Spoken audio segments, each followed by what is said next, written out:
வணக்கம், welcome to orange candy kitchen. நம்ம இன்றைக்கி பார்க்க போகிற ரெசிபி வந்து டீ கடை ஸ்டைலில் நம்ம வந்து தேங்காய் பிஸ்கட் வீட்டில் எப்படி சேர்த்துன்னு வாங்க பார்க்கலாம். ஏற்கனவே வந்து நான் எக்லெஸ் குக்கீஸ், கோகோனட் குக்கீஸ் வந்து ரெசிபி போட்டிருக்கேன் சேனலில். அதோட லிங்க் வேணால் கீழே டிஸ்கிரிப்ஷனில் தரேன்.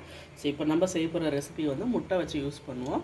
ஸோ நம்ம ரெகுலராக வந்து பேக்கரியில் அப்புறமா டீ கடையிலலாம் நம்மளுக்கு தேங்காய் பிஸ்கட் கிடைக்கல. ஸோ அதை எப்படி செய்யறதுன்னு வாங்க பார்க்கலாம். ஸோ அதுக்கு தேவையான பொருள் என்னென்னு பார்க்கலாம்.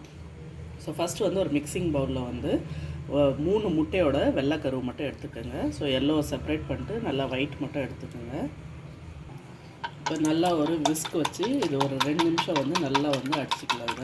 பாருங்க, இந்த மாதிரி நல்லா நுர வர மாதிரி அடிச்சுட்டு 2 நிமிஷம். ஸோ இதில் வந்து அரை கப் அளவுக்கு வந்து சர்க்கரை வந்து மிக்சி ஜாரில் போட்டு நல்லா பொடி பண்ணி இதில் சேர்த்துக்கலாம். இது கூட வந்து அரை டீஸ்பூன் வந்து ஏலக்காய் பொடி வந்து சேர்த்துக்கலாம். ஸோ நீங்கள் ஏலக்காய் பொடி தனியாக இல்லைன்னா சர்க்கரையிலையும் போட்டு நீங்கள் ஏலக்காய் வந்து அரைச்சி இதில் சேர்த்துக்கலாம்.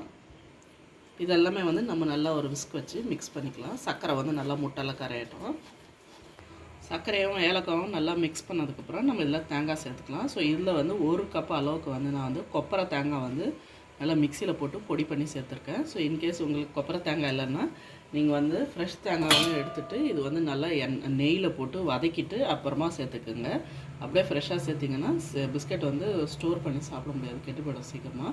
ஸோ அதனால் நெய்யில் வதக்கிக்கோங்க. இல்லைனா பெஸ்ட்டு வந்து இது மாதிரி கொப்பரை தேங்காய் அவைலபிளாக இருந்துச்சுன்னா அதை எடுத்து இது மாதிரி சேர்த்துக்குங்க. தேங்காய் மிக்ஸ் பண்ணதுக்கப்புறமா அடுத்ததாக வந்து இதில் 1/4 கப் அளவுக்கு வந்து மைதா மாவு சேர்த்துக்கலாம். இது கூட வந்து 2 டீஸ்பூன் அளவுக்கு வந்து டூட்டி ஃப்ரூட்டி சேர்த்துக்கலாம். ஸோ உங்களுக்கு என்னென்ன கலர் வேணுமோ கலர்ஃபுல்லாக நீங்கள் சேர்த்துக்கலாம்.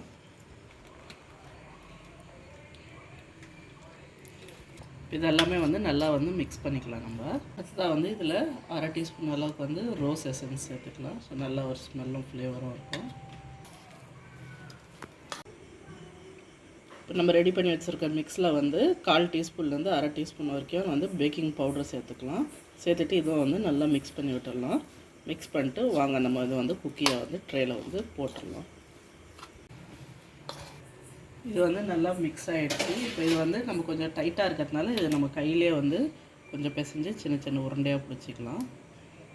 இது மாதிரி ஒரு பேக்கிங் ட்ரேயில் வந்து நம்ம வந்து பார்ச்மெண்ட் பேப்பர் இல்லைன்னா பட்டர் பேப்பர் ஏதாவது ஒன்று வச்சுட்டு ஸோ நம்ம வந்து ஈக்குவலான ஒரு சைஸில் வந்து இது மாதிரி வந்து நம்ம ரெடி பண்ணி வச்சுருக்க மிக்ஸை வந்து இதில் சேர்த்துட்டு வச்சிடலாம். ஸோ அது வேகும் போது அதுவே வந்து ஃப்ளாட் ஆகிடும். ஸோ தள்ளி தள்ளி கொஞ்சம் கேப் விட்டு வைங்க. இப்போ பிளேட்டில் வந்து இந்த மாதிரி செட் பண்ணிட்டு ட்ரேயில் நம்ம வாங்க இது வந்து பேக் பண்ணி வச்சிடலாம். ஸோ இது வந்து நம்ம ப்ரீ ஹீட் பண்ணி வச்சுருக்க அவனில் வச்சு பேக் பண்ணிடலாம். குக்கீஸ் ஆப்ஷனில் வச்சு செட்டிங்கில்